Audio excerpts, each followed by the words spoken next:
An all too common misconception is that these kids will be okay with just minimal intervention, without some direct, intervention for them. But when that philosophy is enacted, students do not learn at the rate in which they're really able. But it's actually more than that. Sometimes we lose them. Today, we're having a conversation about gifted and talented programs. What are the opportunities? What are the challenges? What critical considerations do most people not think about? I think that's the whole point of this whole conversation as far as GT education goes, is you have to understand a student and accept that they're different.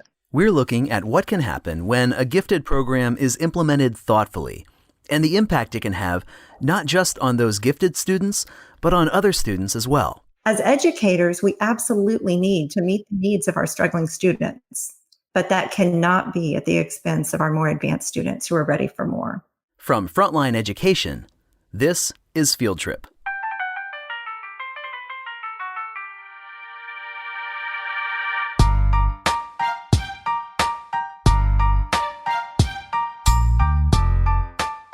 Okay, my name is Kim Stewart, and I have been working in gifted education for about almost 25 years now. Kim works in Northside Independent School District in San Antonio. Today, in our conversation about gifted and talented programs, I'm happy to say that Kim has invited a former student to join us as well. Yeah, howdy. My name is Stephen McNerney. I was a GT student of Miss Stewart in my elementary school days, and then went through middle and high school in Northside School District in San Antonio. I'm now a sophomore aerospace engineering major at the University of Maryland, College Park, but I'm away from school doing a co-op at NASA Johnson Space Center in Houston, Texas. So I just need to acknowledge the fact that we've been producing this podcast for well over 2 years now, but this is the first episode we've ever done about gifted programs, and I wanted to hear from Kim. Give me the lay of the land. What are gifted programs all about? If you Google it, there are lots and lots of definitions, but typically we're looking at students who display high capability in one or more areas. Some of those areas might include intellectual, creativity, artistic, even leadership, could be exceptionally advanced in a specific academic area like math or science.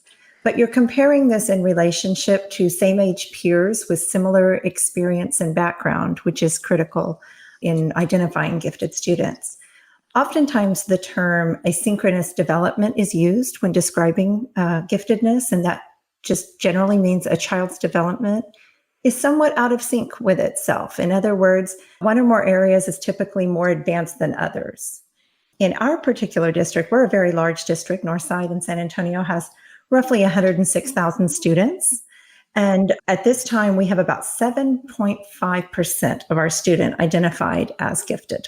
The goal with gifted programs, Kim said, is to ensure that every student learns and grows to their maximum potential. And what this looks like has really shifted over time. I honestly believe now is the best time, actually, to ever have been identified gifted.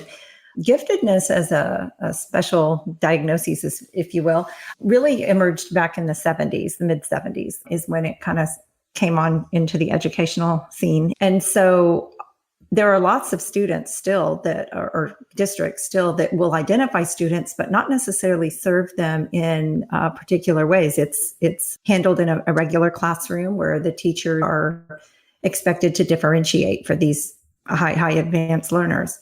The problem with that, as you can imagine, is that when you have a general classroom with lots of different abilities, especially if you've got both ends of the spectrum, oftentimes teacher attention is going to need to be focused. It's just natural to get those kids who are maybe below grade level up to speed. And that oftentimes leaves our advanced learners in situations where they're utilized as peer tutors, or they're going to read a lot of books, just go read a book at your desk kind of thing. And there's nothing wrong with reading books. We're all about reading. But the bottom line is that these kids, like all kids, again, our priority is to make sure that all kids grow to their maximum potential. When we don't address the needs of our advanced learners, that doesn't always happen. Stephen confirmed this. In elementary school, he would sometimes be asked to serve as a tutor and help other kids who didn't yet grasp the content like he did. And it's a double-edged sword, because something that I've always been taught is that being able to teach other people or being able to turn around and share knowledge is sign that you have a really firm and full understanding of that material in the first place. And so in that aspect, like, it was beneficial for me because I learned how to absorb knowledge in one end and then turn around, package it up, and be able to present it in another. And that was a more full understanding than you would typically get. But by the same token, that meant that I was not able to engage in new content. I was just kind of regurgitating things that I already had. And so I've always enjoyed teaching other people. It's something I'd like to do. But when there would be days where that was kind of the expectation of me, if that becomes the norm, then there's a real ability to lose interest or to disengage from the learning environment because I'm not being challenged or stimulated. So that's where Ms. Stewart and my GT program came in, is that it kind of bridged that gap of, yes, I was able to help out and able to, help teach other people or able to sit and read, which is something I still do for fun to this day. But I needed that extra kind of challenge that the GT program that she in elementary school and then further teachers after that could provide. Teachers not being able to give intensive focus to GT students like Stephen isn't the only challenge facing gifted programs. Nationally, certain populations of students are underrepresented. Economically disadvantaged, special education, African American students even, they are underidentified in our gifted programs. And so I'm really proud of some of the initiatives that we have been taking. First of all, we have been using local norms for as long as I can remember in efforts to combat this. And technically what that simply means is we give a COGAT test to all third graders. That is one of 3 standardized tests that Northside ISD uses in their gifted identification process. Remember what Kim said earlier. When identifying GT students, they want to compare results of same-age students with similar experience and background. So these tests allow them to look at the top 5 to 10% of students for each individual campus, which is a better measure than looking more broadly across the entire district. This, combined with universal screening pilots in the 1st and 5th grades at select campuses, is helping Northside better identify GT students in underserved populations. We're doing a better job today than we did 5 years ago, I will say, in identifying underserved pops. But this is I believe, an issue nationally. I've done a lot of reading on it, and it's not something that is necessarily something that we're struggling with only in Northside. It's something that gifted education in general is working towards. Another hurdle, Kim said, is how to meet the needs of gifted students in the regular classroom. Sure, they're pulled out of the classroom on a regular basis for enriched instruction in critical and creative thinking, but that only happens once a week. What about the rest of the time? One way they're addressing this is through something they call MAC-GT. And MAC is an acronym for Math and Clustering with GT Students. And this is it's kind of our response and how we aim to meet the needs of our gifted students all day, every day, and not just that once a week during their pullout GT class. And essentially the way it works is GT students are clustered with high ability math students who may not be identified for GT. They're just really good. Math is kind of their strength. And they're clustered together in their general education classroom.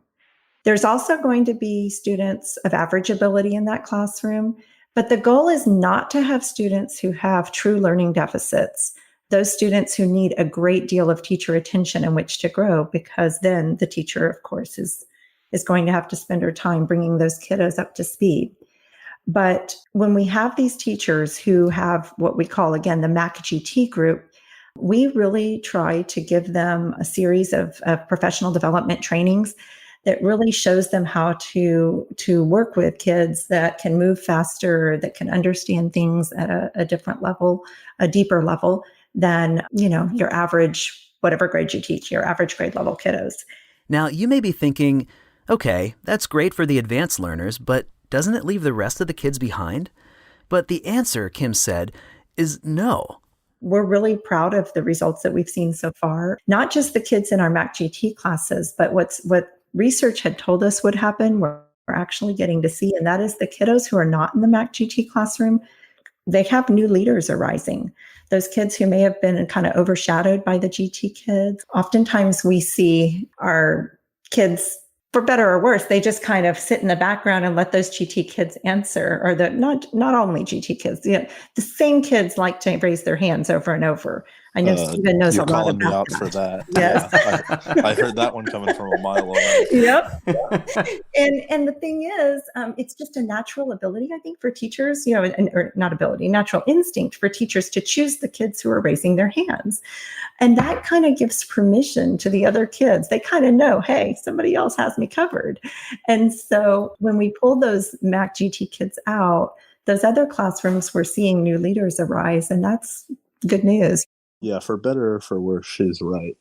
When I was 10 or 12, I didn't have the social skills to understand that I was running other people out of the conversation. But I can look back now and say, oh, yeah, I answered way more questions than I should have. And to some extent, it's hard to quantify now, but definitely was and could have been a barrier to other people wanting to get involved. And now I go to college and I'm not the smartest person in the room. And so I can see that those people kind of step up and want to be the ones to answer the questions and how everybody else takes a back seat. So it's interesting to see that in perspective. And yeah, I never got to be a part of that program, but it's very cool to hear that that's a thing that's happening now. We are really proud of that. But can I just say how proud I am to hear Stephen say things like this? I have this image of you, and Stephen, you probably don't remember this. There's so many little things, that happen when you're a kiddo, but Stephen did have great ideas. He was, brilliant little boy, and he loved to share his ideas. And like lots of gifted kids, he thought his ideas were the best. And so I don't like where this is going. And I do remember this one day where he had a solution for a problem we were solving, and it was a good one and it was going to work. But he had by this time kind of, I don't want to use the word alienated, but he had made his classmates, and a GT class is usually smaller. So we probably had, I don't know, 6 or 7 kids in there, with Stephen. And it started with just me. You're right. First grade, he was the only one. Anyway, I just remember him getting very upset and him saying, but my idea is best. It's gonna work. And I remember telling you, you know what, Stephen, it is. But the problem is you always think your idea is the only one that's going to work, and they don't want to hear it at this point. So hearing him talk about his growth and how he had to realize that, there are other people with good ideas out there. It's a proud moment for me as a teacher. Yeah, GT Classroom is definitely a group of very dominant personalities. It is. It is. Well, it's interesting you bring that up, because I wanted to get a better sense from the two of you of what life is like on a day-to-day basis for GT students. Just help me step into those shoes. Well, I mean, there's not, a flashing light above my head that says GT, and it's not, something I'm taking medication for or, needing to see a specialist for. There's a somewhat arbitrary label that gets slapped on me in elementary school, but was necessary to kind of help me grow as a student. So, in elementary school days, it was, why does Stephen get to leave during math class and everybody else, kind of stayed put? And then I could tell all these stories about, things I've gotten to do in my alpha class. And everybody's like, well, that's cool, but maybe not as engaged by them as I was. As I went through middle and high school, it was less this label that like, you're GT, so you have to do all these GT things, but more an acknowledgement that like, hey, let's pay attention because this guy and, his peers who are also labeled as GT are going to want and need challenges to be successful. So whether that's, you're going to see them involved in more clubs or asking for more work, or like we talked about earlier, just being the one to raise their hand all the time. It was just kind of more to have this understanding that like, hey, these are things that are going to happen. Sure, in middle and high school, there were some classes that I got to take that were more limited, like we said, smaller class sizes, more focus on providing that higher level of stimulus and of challenge. But day in and day out, I'm just another student, maybe one who enjoyed being at school a little bit more than some of my peers. But I wouldn't say there's a tangible day-to-day effect, but definitely something I think for my teachers and those around me to kind of have this awareness to understand that like, me, answering questions or asserting that I think I had the best idea is not necessarily some, awful character trait, but just like this confidence in my intellect. And so having to walk the line between being smart and understanding that I was smart and harnessing that in the best way possible, but not at the expense of everybody else. Well, that idea of at the expense of everybody else, one of the questions that's going through my mind here, and Kim, I think this is probably for you, is how do you see school districts being able to serve both GT students like Stephen and provide the kinds of opportunities that he's looking for, as well as the entire gamut of average students, as well as the ones who need more supports and more special programs? That strikes me as a very, very tall order to try to address and provide what's needed across the entire range. Well, and that is the very essence of public education, Ryan, because that is what we do. And that, I know there are lots of different alternatives for schooling these days, but truly public education is the place that we're going to take them all and we're going to educate them all. And it's a tall order. You're right. And again, it takes a lot of time and it takes a lot of skill for teachers to really master that. And no doubt, I mean, we're all human. So there are teachers who probably do better with certain populations than others. It's hard for me as an advocate, and I'm pretty passionate about gifted education, to imagine that teachers may not want to work with gifted students, but once in a while I come across one that would just rather give that group to somebody else. As Stephen said, they're a dominant group. They're not as easy as people think. but at the same time, I think our secondary systems are set up in a way that makes it a little bit easier, in that we do have, the honors and advanced placement, dual credit classes that oftentimes your advanced students are going to just automatically take. I mean, that's where they kind of navigate toward those. Whereas in elementary school, which is my background, right now I'm working with all levels, but elementary is where I was for, 20 plus years. And that is a really tall order, because you've got kiddos at both ends of the spectrum in your class, at all ends of this, all over the spectrum, and you're expected to differentiate for all of them. And that's, I guess, where I was going with that whole initiative, that we're trying to cluster our, high ability kids. For one reason or another, and I'm not sure where we ever came up with this idea, but historically, I think a lot of districts do what we did for many years, which was kind of farm out your GT kids so that all teachers have their token one or two or however many it is, but all teachers had GT kids in their classrooms. And again, I think that's lonely for our GT kids when they don't have peers in there to in which to collaborate with. We did a peers who are more like them academically. Is that what you mean? Like-minded, right? Sure. We call those like-minded peers, right? That they can really talk to. Otherwise, you're the only one in a class. Again, you're often used as a peer tutor, or you're reading a book in a corner, while the teacher's working with the kiddos to bring them up to speed.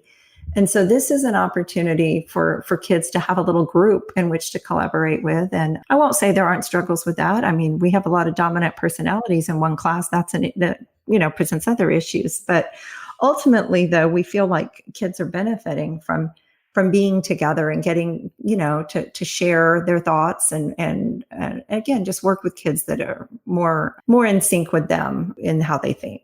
And I think something that maybe doesn't get acknowledged as much is, if I'm sitting around in a classroom or another GT student with no real motivation to push yourself, there's only so far you're going to go.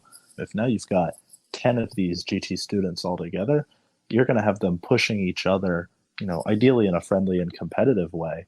And it's going to raise the overall performance, I think, of each of those students, as opposed to just regressing to the average, just enough to get by. If you've moved what the bar for average is higher up, then everybody is going to push everybody else to get back to that bar. So on the one hand, putting GT and other advanced students together can create a more rigorous academic environment, as well as carve out space for other students in regular classrooms to thrive. But GT students also face certain challenges to a degree that others may not, like the pressure to excel at everything. And that pressure can be internal or external.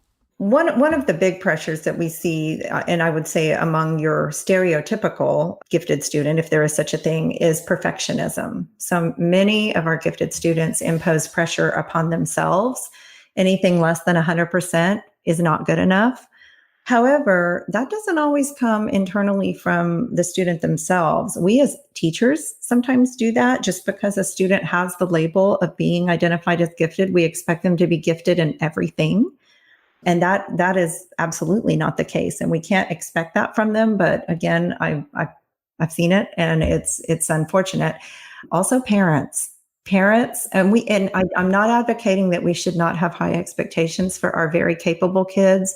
I myself tend to have very high expectations for, my own children, my students. Stephen can attest to that, I'm sure. But we need to be cautious about imposing unrealistic expectations. Kids suffer from anxiety. Anxiety is very common among perfectionists. But another cause for anxiety is something that we see in our stereotypical. There's lots of different giftedness, and we haven't really addressed a lot of that. I'm happy to do that. But their stereotypical kids often have what we call multi-potentiality. And that essentially describes a student who is good at many, many things, and they enjoy many things. So they often try to do it all. But while we don't recognize this as a problem necessarily, kind of like feeling sorry for the rich, like nobody really has a lot of empathy for that. But it does cause stress and anxiety because students are forced to make choices as to how they spend their time. So it's very difficult for some of our kids to make those decisions because they know that they're giving up something in lieu of something else. And one of the reasons I wanted to invite Stephen today is because Stephen is my classic case of multi-potentiality. I believe he even might be guilty of trying to petition his high school guidance counselors administration to let him add a period before school and a period after school. Is that maybe true, Stephen? Yeah, Wow. So it's funny that we were on the same page about that story, because that's where I was going to go with it. Let's hear it. So this is a term that I had not heard until recently when we were discussing doing this podcast. But I was reading up on it. I'm like, oh yeah, that was me. Yeah, and I don't think, well, it's not a bad thing, obviously, to be involved in a lot of things. There does become a point, and I had to learn it, that being involved in too many things makes you so spread out that you can't commit enough time to be really good at the things that you want to make, a life and a career out of. But yeah, I got to high school, and in elementary and middle school, time is kind of carved out of your day to do a lot of things, right? You have a mandatory music class and a mandatory PE class to go to, and in classes you do a little bit of math and a little bit of science, but it's not just like chemistry or biology. You kind of hit the highlights of everything in science, but by the time you get to high school, you really have to start specializing. I don't know how widespread it is now, but in high school I had to pick something that was called an endorsement, and it was almost like a major in high school where you would specialize in a certain strand of classes. So like there's a STEM endorsement, and then there was an arts and humanities endorsement or a public service endorsement. And so already by the time I was a freshman, I was being told you have to kind of narrow your focuses now. And it was pitched as a, be prepared for college kind of thing. Well, I was a freshman in high school. I had some idea of what I wanted to do in college, but not really. And so, yeah, I get to register the summer before I was starting high school classes. And I was in a situation where I was going to have to choose between sports, music, and a particular class that I was really interested in. And I'd been playing sports since I was born, basically. I'm not the most athletic, but I love playing sports. I've been a music kid most of my life. But then obviously, I was going to school for education, for classes. And so it kind of put me in this conundrum that wait a second, why am I having to sacrifice? All of these things are good and good for me. And in the idea of preparing for college, all of these things look good on a resume. So why am I having to sacrifice one or multiple of them? At some point, yes, you have to draw the line and stake out a career and whatnot. But I think if we're in middle and high school and telling people you can't do all the things that you're interested in, then we're starting to wade into some dangerous territory.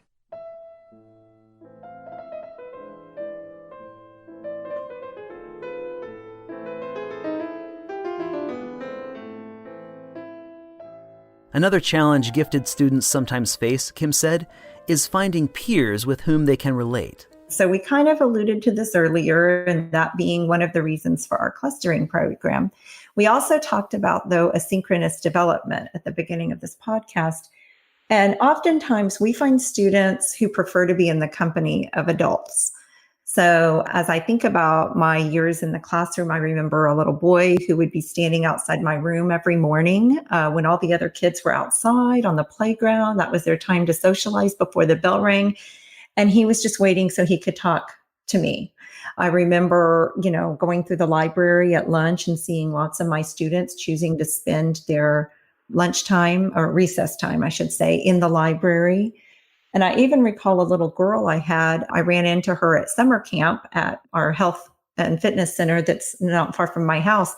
And she was, while all the other kids were in the swimming pool having a good time, she was in a corner reading a book under the umbrella. And I think that for many adults, myself included, at one time, myself included, that could be cause for alarm. I would have tried to get my students, and I actually have a very introverted, gifted daughter, and I really tried to make sure that they were socializing more with their peers. But I've done a lot of research on this over the last couple of years on the needs of our quieter students. And so my perspective has kind of changed a little bit in that I think educators need to honor these differences and accept that not all of our students want to go play outside with their friends, and they don't all want to do group work either, which is something that we've really honed in a lot at school. Some of them really do want to work alone. Some of them need that solitude. When they go to school, they're with kids all day long. So when they have those opportunities, sometimes they just need to take that break, that break from other people. Ultimately, we need to get to know our students well enough to know the difference between what their personal preferences are and when they really do crave more social interaction and maybe just aren't sure how to relate to their peers, because that is a real thing too. And we have to help our students learn to do that if they want to. But I think forcing it upon them, which I think a lot of educators tend to do, we see somebody alone and we think, oh, what's wrong? And it's not always that there's something wrong. Sometimes that's their choice. I think that's the whole point of this whole conversation as far as GT education goes, is you have to understand a student and accept that they're different. There could be a very concerted effort to just say, like, we're going to teach all kids not to hijack Common Core, but to a Common Core, right? Or we can choose to acknowledge that there's differences between students that require different learning environments. And thus is the separation and this new cluster program between GT students and students who aren't at that level. And then even within that community, as we're learning, there's differences there. And so I think that's just kind of the whole point we're trying to make in the first place, is to educate well. You have to be able to acknowledge differences. Stephen, as you were growing up, I'd love to hear a little bit more about your perspective here. You talked about starting in kindergarten. You talked about your experience. Did you feel different when you were in school? Is that something that you felt strongly? So in the sense of, did I feel different? Not necessarily, because I thought that what I was going through was just what everybody went through. But a lot of those more kind of classic symptoms that Mr. was talking about, feeling more comfortable talking with adults, it's taken me most of my young life to get comfortable talking with people that are more in my circle as opposed to talking to adults, And so at the time, I just thought that was normal, that you had your friends and then you also had good relationships with your teachers or with your parents' friends or, whoever it would be. I can recognize now that that was a way that I acted out of not having that kind of circle of like-minded peers to establish connections with. I can tell you that I definitely look at my GT classes and my GT teachers. They're probably, if you asked me to name all of my teachers, I couldn't do it, but the GT ones would probably be the ones that first came to mind, because there was a much more intentional desire by them to see me grow as opposed to just get me through their class to meet the, a state curriculum or whatnot. Not that that's what teachers are doing, but I'd see GT teachers for 2, 3 to 5 years as opposed to just having them for one class or one semester and then moving on to the next class. If I were to ask you, looking back at your experience in GT throughout your school career, you find yourself now in college, an engineering student, have a pretty cool internship. Clearly, this has done a lot for you, or this has helped you. What would you say were the real formative things about this program that were beneficial to you? Yeah. Oh, this is a softball. You're throwing me the easy ones now.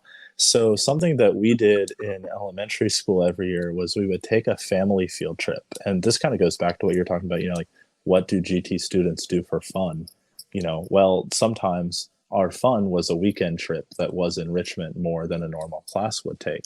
So it was something that we organized, for a Friday, Saturday, maybe a Sunday, where we try and get outside of the normal classroom environment. And it always had something to do with whatever it was we were studying in our GT class that year. So the year that we studied like environment and like ecology, we were supposed to go to Moody Gardens, but some hurricane hit that year. Couldn't tell you what it was in Houston. And so we couldn't go on that trip. And the year that we studied law and justice, we went to the state capitol in Austin for a weekend and met with one of the justices on the Texas Supreme Court. And got to see like in person where law and justice came to life in our society. But definitely the most impactful one of these for me was first grade. We were studying space. And so we did a family field trip to Johnson Space Center in Houston, where we spent a weekend, got to tour the sites, see some of the NASA buildings, see mission control, we got to meet with an astronaut. And I can tell you, I still have his picture framed in my bedroom because I went home from that weekend field trip and told my mom, I'm going to go to space. I'm going to go to Mars, which is a bold assumption of me to make. Because the next year I told her, that's scary. I'm going to be a lawyer. And then realized that would be boring and said, I want to go back to the whole space thing, but I want to be pushing the buttons to send people to space and not going to space myself. But I can tell you it's a direct result of that trip and that enrichment and that year of study that 13, 14 years later, like I work here at NASA now and am doing these co-ops with the intention of converting to a full-time job when I graduate. And so sure, that was, one small moment that kind of has set me on this course. But if every GT student gets to experience that one small moment over the course of their 3, 5, 10 years in gifted programs, well, then imagine the kind of courses that you're setting all these students on. I want to piggyback on that and just emphasize the importance. We've talked about this tall order for teachers and all that they, are expected to do. But anytime you can make those real world connections to the learning that takes place in the classroom, that's the goal. And it's really important that gifted students get to see that connection because typically they have an innate desire to apply what they're learning. Like just learning it is not enough. They've got to see how is this used in the real world. And I want to make sure to highlight kind of the breadth of my experiences. My elementary school GT teacher is on this call, so I'm going to talk about my elementary experiences when I have the chance. But while that trip that I was talking about to NASA was kind of this formative, like inspirational moment, my senior year of high school, I took a class that's offered through the GT program, but is not exclusive to GT students, called ISM, which stands for Independent Study Mentorship. And though it's not exclusive to GT students, it has the same goal in kind of to provide like a learning avenue for students that you wouldn't be able to get in a traditional classroom. And so you would choose a topic of study that was interesting to you, something that you wouldn't normally be able to find in your regular high school class. So I was at this point looking into aerospace engineering. So I went and studied that for the year. Some of my good friends studied veterinary medicine, or one of them worked with a friend they had in the FBI doing criminal investigative work, or the list goes on and on. And so I spent time working with a professional in the engineering field that had no association with Northside School District or my high school. I just cold called him and said, hey, this is a class I'm doing. Would you be willing to devote an hour of time a week to mentoring me and kind of helping me to learn what this field looks like? It was kind of a try before you buy for college class. So I had a really good experience that said, like, okay, now I have some kind of experience in what engineering and the aerospace industry looks like. I want to pursue this in college. And other people, one of my best friends in high school studied like nuclear engineering, but in the sense of like, how would we react to a nuclear explosion or a nuclear war or a nuclear accident, which is such like a niche topic. But he's like, okay, this wasn't all the, movie type action adventure that I thought it would be. It was cool to do it in a limited situation, but I wouldn't make a career out of this kind of thing. And so that was an equally important exposure that I wouldn't have gotten in a traditional classroom setting that has helped me get to the point where I am now. So GT programs, I think, in middle and high school look a lot different than they do this kind of pull out and cluster model that we were talking about earlier, but can still have some really significant impact on students. So I'm really glad that Stephen touched on that. What Stephen alludes to is what I consider to be the pinnacle program of GT, and that is our junior senior level independent study mentorship. And I love his try before you buy, because he is exactly right. It doesn't have to be a field in which you want to go into, but I would say the majority of our students do choose that, as Stephen did. And the experience you get will either, at the end of a full year of studying with an expert in that field, will either determine that, your idea to pursue this in college is right on, or it is not. And so you've saved yourself some, time and effort, and your parents some money probably in knowing that from the get-go. And so we're really proud to offer the independent study mentorship. And while it is an elective and students have to elect to take it, I always encourage, if I get the opportunity, I always encourage, GT students to take ISM, because it is an incredible opportunity for kids, I think. That is terrific. And thank you both for sharing. I'd like to pose one final question to each of you, and that is, our listeners work in school districts all over the country. They don't all work in gifted programs. They hold a variety of different roles in schools. But if you were to impart one takeaway from someone else seeking to grow or improve their GT program at their school or their district, what would it be? So I think an all too common misconception is that these kids will be okay with just minimal intervention, without some direct, intervention for them. But when that philosophy is enacted, students do not learn at the rate in which they're really able. But it's actually more than that. Sometimes we lose them. Today we're talking to Stephen, who is a self-motivated kid, but they're not all like that. And sometimes they get lost in the system. Sometimes they give up on school, and sometimes they give up on more than school. So what I would hope anyone listening would take away is to recognize gifted students as a special population who needs direct intervention in order to maximize their full learning potential.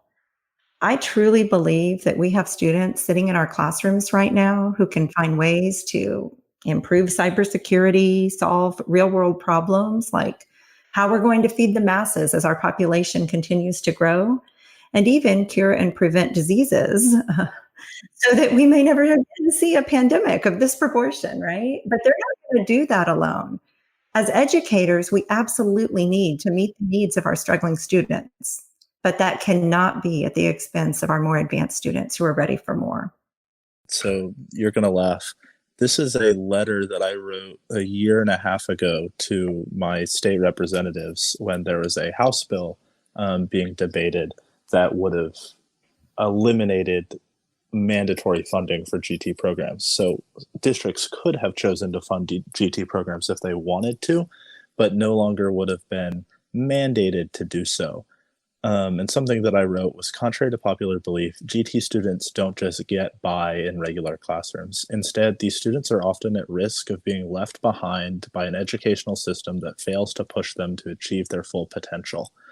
And I think that is my biggest passion in, being on this show. And sure, I'm a student, but I still answer the call to advocate for GT when I can, because, I've worked with some of the best and brightest from my elementary, middle, high school, now in college, and now kind of all over the country working at NASA. And it takes people who are as smart and much smarter than I am to do the things that we're trying to do at NASA, or the equivalent in 100 different fields, across the country.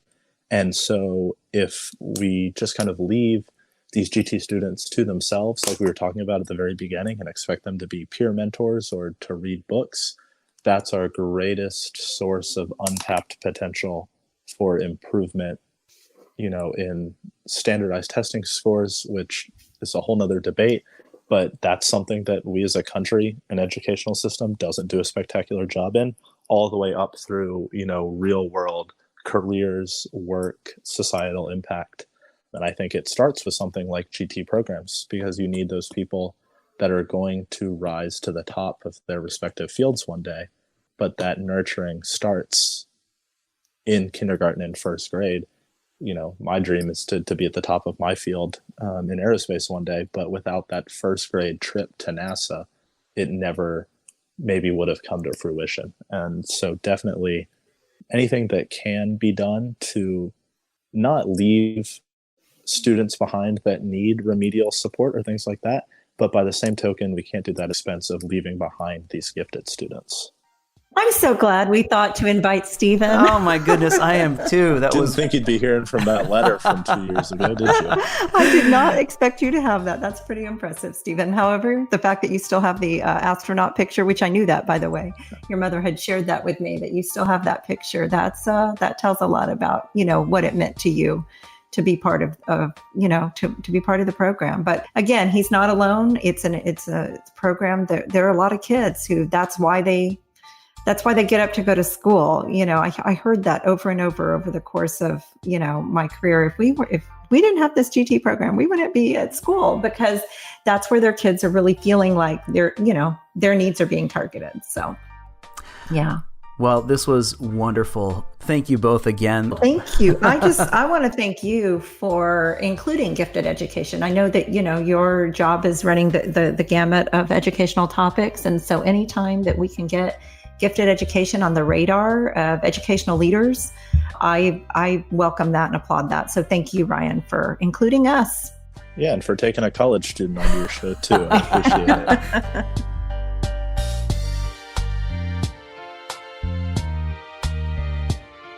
Kim Stewart is an instructional support teacher for gifted and talented and advanced academics at Northside ISD in Texas. Stephen McNerney is currently a sophomore at the University of Maryland College Park and is completing a co-op at NASA Johnson Space Center in Houston. We regularly release stories like this one on Field Trip. You can subscribe on whatever platform you like to listen to podcasts, and I encourage you to do so. There's plenty more where this came from, and I would hate for you to miss it. Field Trip is a podcast from Frontline Education, makers of school administration software. That includes Frontline Gifted and Talented Management, helping you identify students for your program, manage the gifted process, track progress, and make informed decisions about your gifted and talented program based on real-time data. For more information, visit frontlineeducation.com. For Frontline Education, recording from a makeshift home studio, I'm Ryan Estes. Thanks for listening, and have a great day.